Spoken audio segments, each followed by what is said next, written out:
نحمده ونصلي على رسوله الكريم اما بعد فاعوذ بالله من الشيطان الرجيم بسم الله الرحمن الرحيم رب اشرح لي صدري ويسر لي امري واحلل عقدة من لساني يفقهوا قولي۔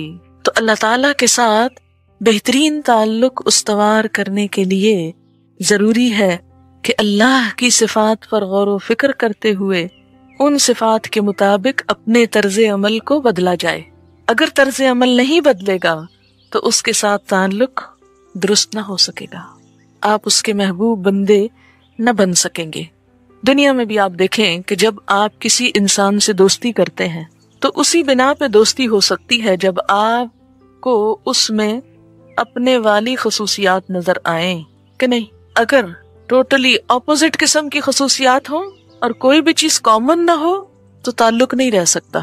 اس کا یہ مطلب ہرگز نہیں کہ ایک شخص دوسرے کی فوٹو کاپی ہوگا یا ہم شکل ہوگا یا بالکل ہی ہم عمر ہوگا کہ ایک ہی دن کی پیدائش ہو، ڈیٹ آف برتھ ہو، یا ایک ہی اسٹیٹس ہوگا یا ایک ہی بیک گراؤنڈ ہوگا۔ یہ ضروری نہیں ہے۔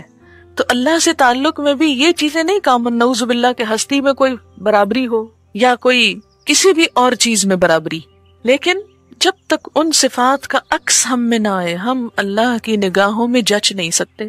جیسے آپ کسی انسان کی نگاہ میں جچ نہیں سکتے جب تک آپ اس کے معیار پہ پورے نہیں اترتے۔ آپ کے اندر وہ چیز اسے نہیں نظر آتی جو اس کا ایک خاص معیار ہے۔ اب دیکھیں نا کہ عموماً دوستی کب ہوتی ہے؟ جب کچھ چیزیں کامن ہو۔ اسی لیے کہا جاتا نا کہ انسان اپنے دوست سے پہچانا جاتا ہے کہ وہ خود کیا چیز ہے، کیونکہ دوستی انسان اسی سے کر سکتا ہے کہ جس سے دوستی کی جا رہی ہے اس کے اور اس کے درمیان کوئی کامن کیریکٹرسٹکس یا خوبیاں یا عادات یا کوئی بھی چیز ایک جیسی ہو۔ اگر ہم اللہ تعالیٰ سے بھی تعلق قائم کرنا چاہتے ہیں تو یہ نہیں ہو سکتا کہ اللہ کی پسند تو کچھ اور ہو اور ہماری پسند اس کے بالکل برعکس ہو، پھر ہم اللہ سے تعلق کے قابل نہیں ہو سکتے۔ یعنی کوئی سنگ دل انسان، بے رحم انسان، مخلوق پہ سختی کرنے والا انسان اللہ کا دوست نہیں ہو سکتا۔ اللہ کا دوست وہی ہو سکتا ہے جس کے دل میں بندوں کے لیے رحم شفقت ہو۔ حضرت انس سے روایت ہے کہ حضور صلی اللہ علیہ وسلم نے فرمایا، کیا میں تمہیں ایسے لوگ نہ بتاؤں جو نہ نبی ہوں گے نہ شہید، لیکن اللہ کے ہاں ان کا مقام اتنا اونچا ہوگا کہ نبی اور شہید بھی ان کو دیکھ کر خوش ہوں گے۔ وہ نور کے خاص ممبروں پر بیٹھے ہوں گے اور پہچانے جائیں گے۔ صحابہ نے پوچھا، یا رسول اللہ صلی اللہ علیہ وسلم وہ کون لوگ ہوں گے؟ آپ نے فرمایا کہ وہ لوگ جو اللہ کے بندوں کو اللہ کا محبوب بناتے ہیں اور اللہ تعالیٰ کو اس کے بندوں کا محبوب بناتے ہیں، یعنی بندوں کو اللہ سے جوڑتے ہیں اور بندوں کے اندر ایسی صفات پیدا کرتے ہیں کہ اللہ ان بندوں سے محبت کرے، زمین پر بھلائی پھیلاتے ہیں۔ حضرت انس فرماتے ہیں کہ میں نے پوچھا کہ یہ بات تو سمجھ میں آتی ہے کہ اللہ تعالیٰ کو اس کے بندوں کا محبوب بنائیں، لیکن یہ سمجھ میں نہیں آ رہا کہ اللہ کے بندوں کو اللہ کا محبوب کس طرح بنائیں گے۔ اللہ کے بندوں کو اللہ کا محبوب، کہ اللہ بندوں سے پیار کرے۔ آپ نے فرمایا کہ وہ اللہ کے بندوں میں دین کی طلب پیدا کرتے ہیں، ان کو برے کاموں سے روک دیتے ہیں، اور وہ کام جو اللہ کو پسند ہیں اس کا حکم ان کو دیتے ہیں، اور جب بندے اللہ کے پسندیدہ کام کرنے لگتے ہیں تو وہ اس کے محبوب بن جاتے ہیں۔ یعنی جب وہ بندوں کے دل میں اللہ کی محبت پیدا کر دے اور بندے اللہ کی محبت میں کام کرنے لگے تو اللہ کے محبوب ہو جائیں گے۔ یہ بہقی کی روایت ہے۔ اسی حدیث سے مفہوم لیتے ہوئے اللہ کی صفات کو پڑھتے ہوئے یہ چیز ذہن میں رہے کہ وہ صفات اللہ کے بندوں میں بھی پیدا کرنی ہے، اپنے اندر تو کرنی ہی ہے، پھر اللہ کے بندوں کے اندر، تاکہ اللہ کے بندوں کو اللہ کا محبوب بنایا جا سکے ایک اچھے تعلق کی وجہ سے۔ اور پھر اللہ کو اس بندے پر کتنا پیار آتا ہوگا جو خود بھی اللہ سے محبت کرے، اللہ اور اللہ کے بندوں کے دل میں بھی اللہ کی محبت پیدا کرے۔ ایک شخص ہے جو صرف خود اللہ سے محبت رکھتا ہے، بہت اچھی بات ہے، لیکن اس کی خوش قسمتی کا کیا ٹھکانہ کہ جو دوسروں کے دل میں اللہ کی محبت کی لو لگائے، ایک روشنی جگائے۔ تو جو بندہ اور بندوں کے دل میں اللہ کی محبت پیدا کرے، پھر وہ اللہ کا کس قدر محبوب ہوگا۔ بہرحال اب آپ نے کیا کرنا ہے؟ ان صفات کا عکس اپنے اندر بھی اور اللہ کے بندوں کے اندر، تاکہ مخلوق خالق سے جڑ جائے صحیح تعلق کی بنا پر۔ الرحمن الرحیم، الملک حقیقی بادشاہ، ال کی وجہ سے خاص بادشاہ، حقیقی بادشاہ، اس لیے کہ پوری دنیا کی تخلیق اس نے کی، نظام وہ چلا رہا ہے، تو بادشاہ بننے کا بھی مستحق وہی ہے، اور کوئی مانے یا نہ مانے اصل بادشاہ ہے ہی وہ، کیونکہ باقی ساری بادشاہتیں تو ختم ہو جانے والی ہیں۔ آج تک دنیا میں کتنی ہی بادشاہتیں آئیں اور گئیں، اگر ہسٹری پڑھیں تو کتنی ڈائنسٹیز گزری، لیکن اللہ تعالیٰ کی بادشاہت ہمیشہ سے ہے اور ہمیشہ رہے گی، دنیا میں بھی اور آخرت میں بھی۔ اب آپ دیکھیں کہ اگر ہم اللہ کی اس صفت کی وجہ سے اللہ سے تعلق رکھنا چاہیں تو کسی بادشاہ کے ساتھ تعلق رکھنے والے یا اس کا قرب چاہنے والے کی کیا خصوصیت ہوتی ہے؟ یہ مثال کے طور پر، تشبیہ کے طور پر نہیں، مثال کے طور پر بات سمجھنے کے لیے آپ دنیا کے کسی بادشاہ کا تصور لائیں، اس کا میگنیفیسنٹ ہونا، اس کا بہت جلال والا، بہت اختیار والا اور بہت زبردست چیز ہونا لوگوں کے اندر کیا چیز پیدا کرتا ہے؟ لوگ اس سے مسحور ہوتے ہیں، اس کے فین ہوتے ہیں۔ کبھی آپ نے دیکھا کہ درباریوں کی کیا کیفیت ہوتی؟ کسی شخص کو بادشاہ سے ملاقات کا موقع مل جائے یا کسی کو بادشاہ بلا لے اپنے پاس تو اس عام بندے کی خوشی کا کیا ٹھکانہ ہوتا ہے کہ مجھے بادشاہ نے بلایا، میں بادشاہ کی دعوت پہ جا رہا ہوں، بادشاہ سے ملاقات کے لیے جا رہا ہوں۔ ایک دفعہ اتفاق ہوا مجھے کسی بادشاہ کی دعوت پر جانے کا، اس کے بیٹے کی شادی تھی، تو اس اتفاق تھا جانے کا، نام نہیں لوں گی اس لیے کہ فائدہ کچھ نہیں۔ جب میں گئی تو میں نے کلاس کو نہیں بتایا کہ میں کہاں جا رہی ہوں، پچھلے سال کی وجہ میں واپس آئی تو میں نے نہیں بتایا کہ میں کہاں سے آئی ہوں۔ کس لیے نہیں بتایا کہ یہ کہیں میرے دل میں یہ بات نہ آ جائے کہ یہ کوئی قابل فخر بات ہے، کسی بادشاہ کا مہمان بننا۔ یہ محض ایک اتفاق ہے کہ جس میں میری کوئی کوشش نہیں تھی، کہ کہیں ترجمے کی ضرورت تھی، کسی بادشاہ کی بیوی پاکستان آئی اور کسی سے اس کی ملاقات تھی تو ترجمے کی ضرورت تھی، تو مجھے ایز این انٹرپریٹر بلایا گیا، میں چلی گئی۔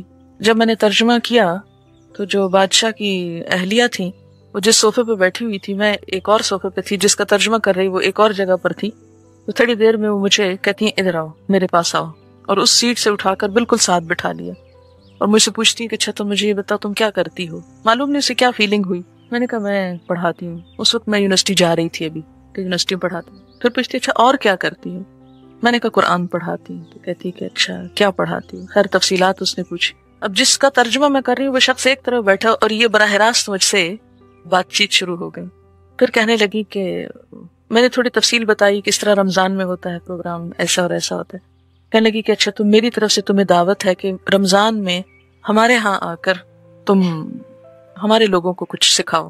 میں نے معذرت کی، میں نے کہا کہ میں سمجھتی ہوں کہ ہمارے لوگوں کو بہت ضرورت ہے اور یہاں میرا رمضان بہت ہی اچھا گزرتا ہے، اگر آپ کہیں تو رمضان کے علاوہ میں کسی وقت آ سکتی ہوں لیکن رمضان میں نہیں، کیونکہ رمضان کا مہینہ ایک ایسا مہینہ ہوتا ہے کہ جب ہر ایک کا رجحان اللہ کی طرف ہوتا ہے، اور اگر اس مہینے کو ضائع کر دیا جائے تو گویا آپ سمجھے کہ سارے سال کا کام ایک طرف اور وہ ایک مہینہ ایک طرف۔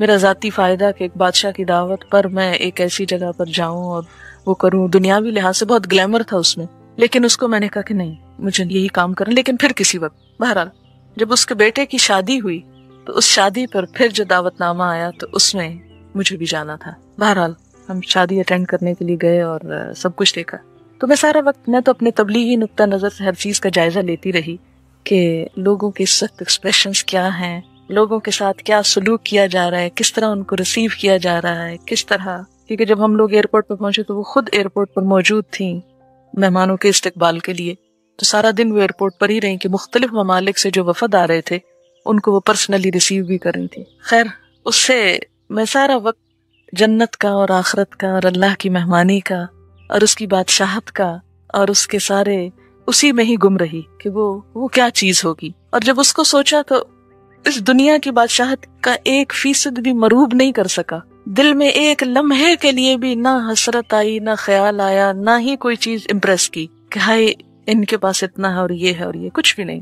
کیونکہ جب بندے کی نظر کہیں اور ہو تو پھر باقی چیزیں، یہ نہیں کہ حقیر سمجھنا، جو جس کا احترام ہے، جو جس کا مقام ہے وہ اپنی جگہ ہے، لیکن اس سے مجھے الملک کے ساتھ ایک تعلق اور تعلق والوں کو سمجھنے کا موقع ملا. کس قدر خوشامد کرتے ہیں لوگ، کس قدر ادب آداب، کس قدر جھکنا، کس قدر آگے پیچھے ہونا اور پاؤں زمین پہ نہ ٹکنا کہ ہم بادشاہ کے ساتھ ساتھ ہیں. تو میں سوچتی ہوں کہ جو انسان اللہ کو الملک مانتا ہے، پھر اس کے دل میں اللہ کے ساتھ تعلق رکھنے کا کیسا شوق ہو سکتا ہے، اور اس کے ساتھ تعلق رکھ کر پھر اس کی خوش قسمتی اور اس کے نصیب کا کیا ٹھکانہ. تو وہی بادشاہ حقیقی ہے، اور اس بادشاہ حقیقی کے ساتھ تعلق کا ایک ادب ہے، ایک احترام ہے، ایک شان ہے، اسے ملحوظ رکھنا بھی ضروری ہے. اور پھر کہ جب انسان اللہ کو بادشاہ مان لیتا ہے تو دنیا کے بادشاہ ان سے مروب نہیں ہوتا، متاثر نہیں ہوتا، ان سے مفاد یا فائدے اٹھانے کے لیے اپنے اللہ کے تعلق کو کمزور نہیں کرتا، بلکہ اللہ سے تعلق ہر حال میں اہم ترین چیز رہتا ہے. کوئی بھی دنیاوی بادشاہت جو ہوتی ہے یا بادشاہ ہونا جو ہوتا ہے، وہ دنیاوی آرام اور راحت اور خوشیوں اور عزت اور دنیا کی جو چیزیں انسان سوچ سکتا ہے، ان سب چیزوں کا ایک نچوڑ ہوتا ہے نا. کہ دنیا میں انسان، یعنی جیسے جنت کا ایک نظارہ ہے کہ جنت میں ہر خواہش پوری ہوگی. آپ کسی بادشاہ کے مہمان ہو، آپ کی ہر خواہش پوری ہوگی، آپ جو چاہیں فرمائش کریں، جو چاہیں آرڈر کریں، جو چاہیں طلب کریں، جو چاہیں تمنا کریں. لیکن دنیا کے بادشاہوں کی ایک لمٹ ہوتی ہے نا، اس لیے وہ اپنی لمٹ کے اندر ہی وہ تمنائیں پوری کرتے. لیکن اللہ کے خزانے تو بہت وسیع ہیں، جو سب دے کے بھی کچھ ختم نہیں ہوتا اس میں سے. جو شخص کسی دنیا کے بادشاہ سے تعلق رکھ کے اپنے آپ کو بڑا سیکیور محسوس کرتا ہے، بڑا پراؤڈ فیل کرتا ہے، اگر وہ اللہ کی بادشاہت کا تصور کرے اور اس سے تعلق کا اور قیامت کے دن اللہ کا مہمان ہونے کا اور اس حفاظت کا، تو انسان کے دل میں دنیا کی کسی بھی چیز کی خواہش باقی نہیں رہتی. ہر چیز فیک، معمولی اور پھیکی لگنے لگتی ہے. کوئی چیز پھر انسان کو اٹریکٹ نہیں کر سکتی. لیکن اگر وہ تصور دھندلا ہوگا تو یہاں کی چیزیں آپ کو کھینچیں گی اور آپ اپنے مقصد سے غافل ہو جائیں گے. الملک. پھر عموماً آپ دیکھیں گے کہ دنیا کے بادشاہوں کی بادشاہت کے ساتھ طرح طرح کے افسانے اور کہانیاں اور کرپشن کے قصے، ظلم و ستم کی داستانیں اور کئی ایک کہانیاں مشہور ہوں گی.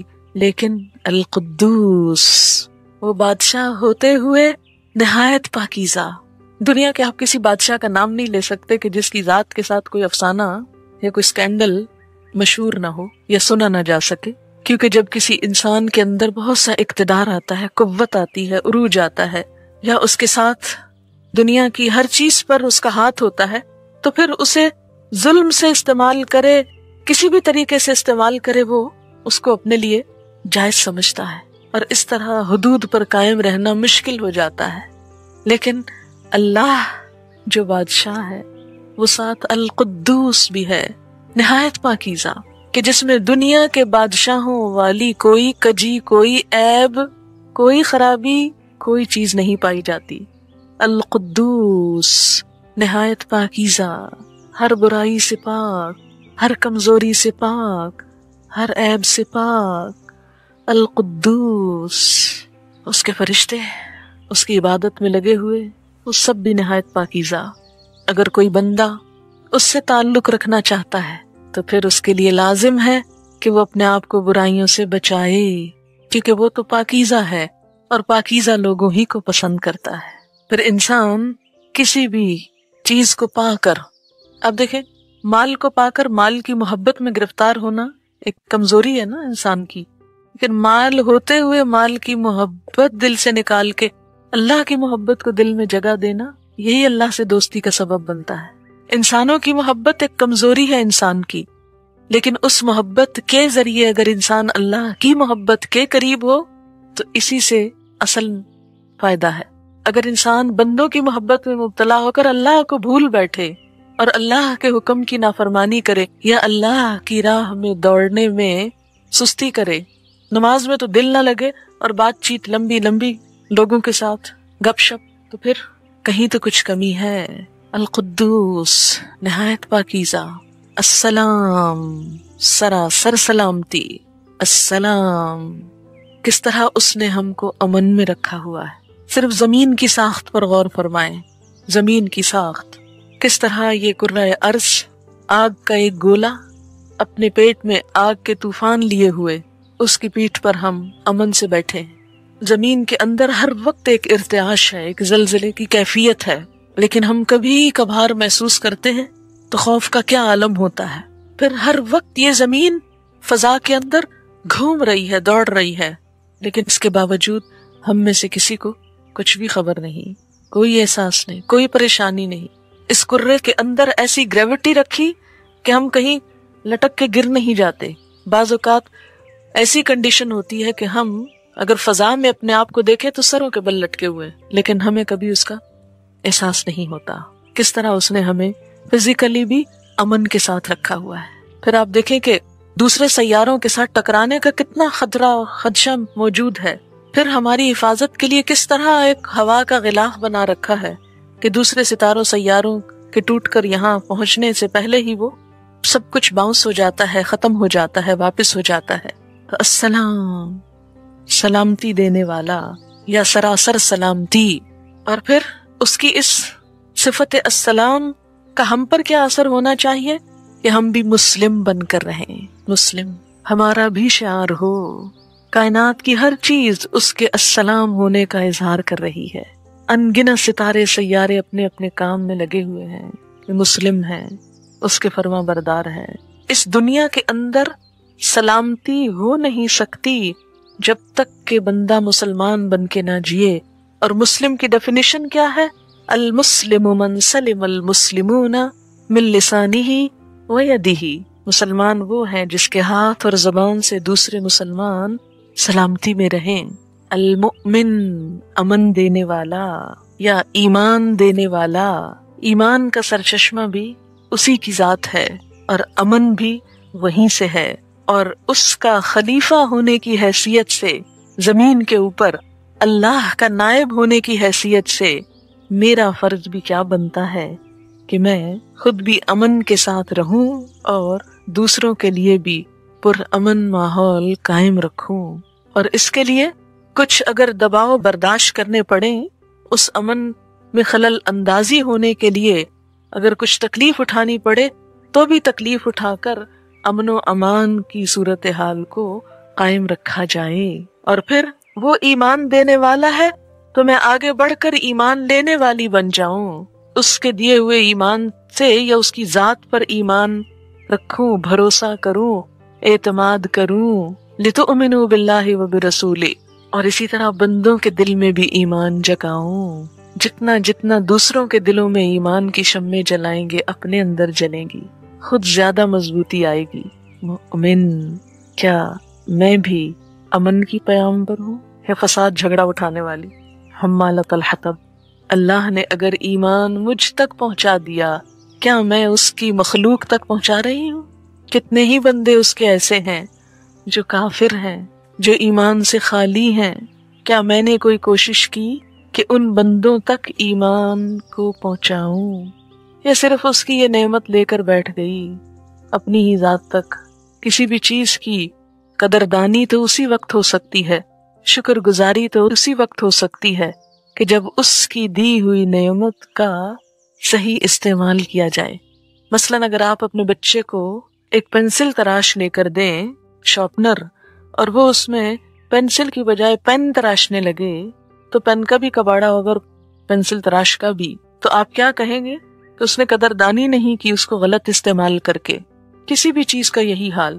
مثلاً آپ لوگوں کو یہاں پڑھنے کے لیے یہ کمرہ مہیا کیا گیا، کرسیاں دی گئیں کہ آپ ان پر بیٹھ کر علم حاصل کر سکیں، اور کچھ لوگ ان پر لکھنے اور ان کو پھاڑنے کے کام میں لگ گئے، تو انہوں نے دراصل کیا کیا؟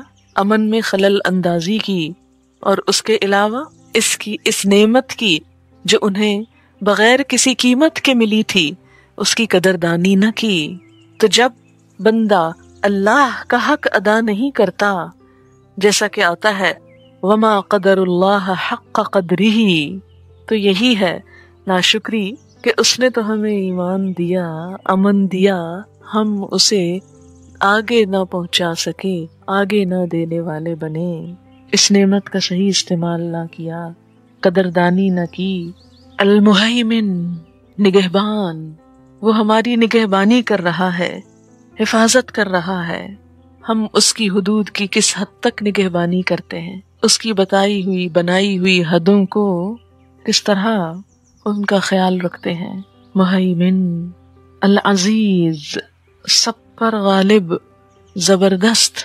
اگر وہ العزیز ہے تو مجھے کیسا ہونا چاہیے؟ اس کے سامنے جھک جانا چاہیے، اس کی اطاعت کرنا چاہیے، اور یہ سوچ لینا چاہیے کہ وہ مجھے پکڑنے پر پوری طرح قادر ہے۔ میں کہیں بھی اس سے بھاگ کر جا نہیں سکتی، کہیں بھی فرار حاصل نہیں کر سکتی۔ العزیز، عزت والا، غلبے والا، الجبار، سب سے زبردست، الجبار، سب سے زبردست۔ یہ اس لیے بتایا گیا کہ کہیں انسان اس کی صفت رحمت کو دیکھتے ہوئے منمانی نہ کرنے لگے، گناہوں میں شیر نہ ہو جائے، اور یہ نہ سوچے کہ میں جو چاہوں کر لوں، اللہ تعالیٰ تو رحمان و رحیم ہے۔ نہیں، وہ دوسری طرف الجبار بھی ہے، بہت زبردست بھی ہے، المتکبر، بڑائی اور بزرگی والا، بڑا ہی ہو کر رہنے والا۔ یہ تو بس اللہ ہی کی صفت ہے۔ کسی بھی بڑے کے سامنے چھوٹا کیا کرتا ہے؟ عاجزی سے رہتا ہے۔ اگر کوئی کمزور ہستی کسی کی بڑائی چھیننے لگے، بڑا بننے لگے، تو وہ اس کو زیب ہی نہیں دیتی۔ کوئی بھی انسان جب ایسا کوئی کام کرے کہ جس کا وہ اہل نہیں، تو وہ چیز اس کو بدنما بنا دیتی ہے۔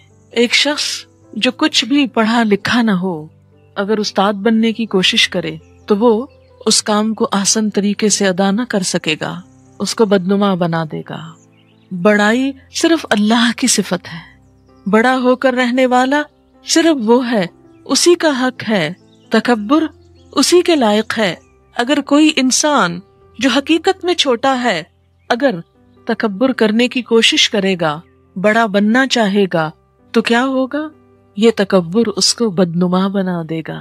اگر اللہ المتکبر ہے تو مجھے سب سے بڑھ کر عاجز بن جانا چاہیے، اور اس کے تکبر کو کبھی بھی اپنی طرف لانے یا اپنے اندر لانے کی کوشش نہیں کرنی چاہیے۔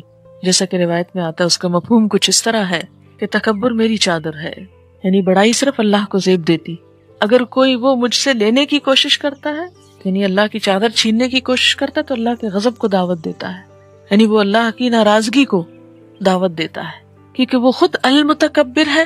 اس لیے اسے اپنے سوا کسی دوسرے کے اندر یہ صفت گوارا نہیں، کیونکہ کوئی اور اس کا اہل ہی نہیں، اس کے قابل ہی نہیں، اس پر سوٹ کرتا ہی نہیں۔ اب دیکھیں کہ جب آپ کوئی لباس اپنے اوپر پہننے لگتے ہیں تو کیا یہ کبھی نہیں دیکھتے کہ آپ کو سوٹ کرتا ہے کہ نہیں؟ آپ نے دیکھا ہوگا کہ باقاعدہ اس چیز کی ٹریننگ دی جاتی ہے کہ کس شخصیت پر کس ڈیزائن، کس رنگ، کس مٹیریل اور کس کلر کے لباس زیب دیتے ہیں۔ پتہ نہیں آپ نے اس موضوع پر کبھی کچھ پڑھا ہے یا نہیں۔ مجھے کافی عرصہ پہلے اس پر کچھ پڑھنے کا اتفاق ہوا تھا کہ بیضوی شکل کے چہروں پر، اس رنگ کے شکلوں پر کون سے رنگ اور کون سے لباس اور کون سے ڈیزائن جو ہے وہ سوٹیبل ہوتے ہیں۔ باقاعدہ ایک فن ہے یہ۔ لباس کے معاملے میں کس قدر کانشیس ہیں ہم کہ نہیں، یہ سوٹ نہیں کرتا مجھ پر، یہ رنگ میرے لیے اچھا نہیں، حالانکہ وہ بڑا خوبصورت رنگ ہو سکتا ہے۔ تو بالکل اسی طرح کچھ عادات کا رنگ بھی اور کچھ صفات بھی آپ کے لیے سوٹ نہیں کرتی، آپ کو زیبا نہیں، آپ ان کے اہل نہیں، وہ آپ کو اپنے اندر نہیں لانی چاہیے۔ اور انہی میں سے ایک صفت المتکبر کی ہے۔ بڑا بننے کی کوشش مت کریں، تکبر نہ کریں۔ جو دنیا میں تکبر کرے گا، آخرت میں ذلیل و رسوا ہوگا، چیونٹیوں کی شکل میں اٹھایا جائے گا، اور لوگ پاؤں تلے ان کو روند رہے ہوں گے۔ جہنم کے ایک غلیظ ترین نالے میں اسے رکھا جائے گا، جس کی بدبو نہایت شدید ہوگی۔ اسی طرح کہا جاتا ہے کہ تکبر اللہ کی صفت ہے۔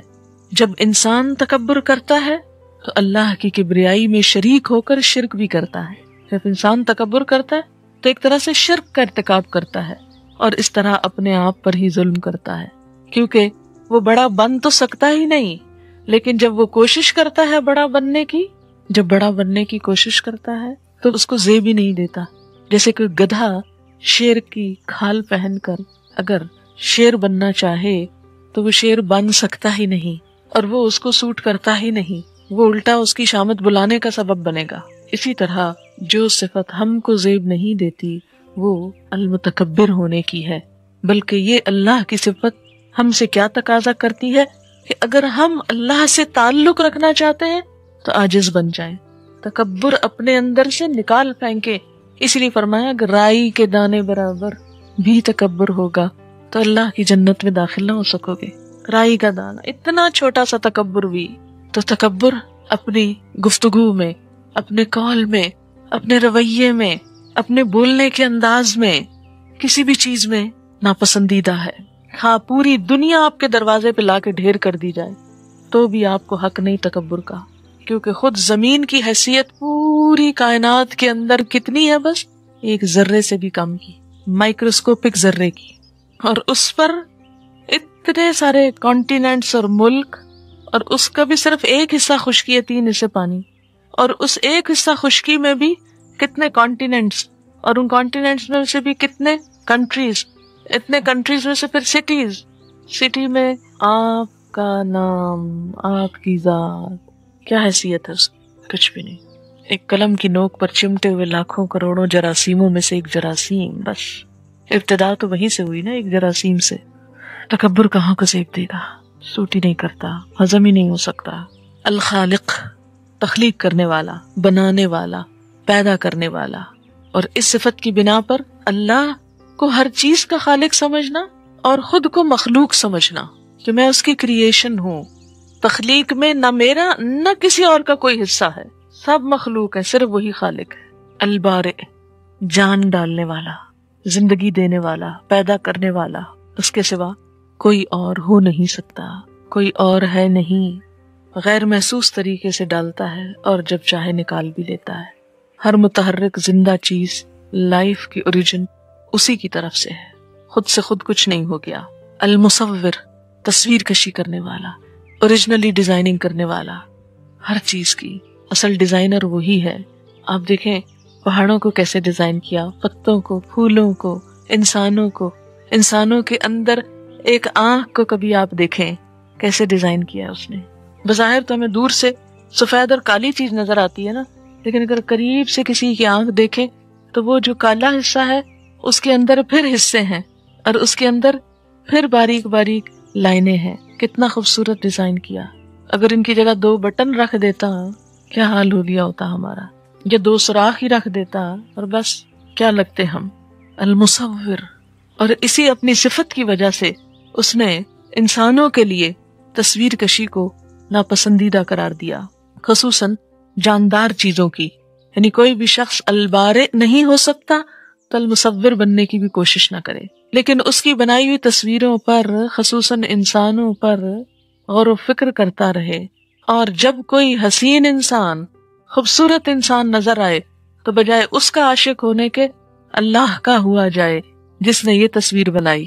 پھر آپ انسانوں سے امپریس نہیں ہوں گے، پھر انسانوں کے غلام نہیں ہوں گے، بس پھر اللہ کے ہوں گے کہ سبحان اللہ، جس نے یہ صورت بنائی وہ ہے کون، جس نے یہ شکل بنائی.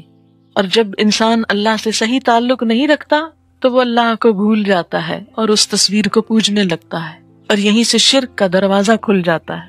المصور.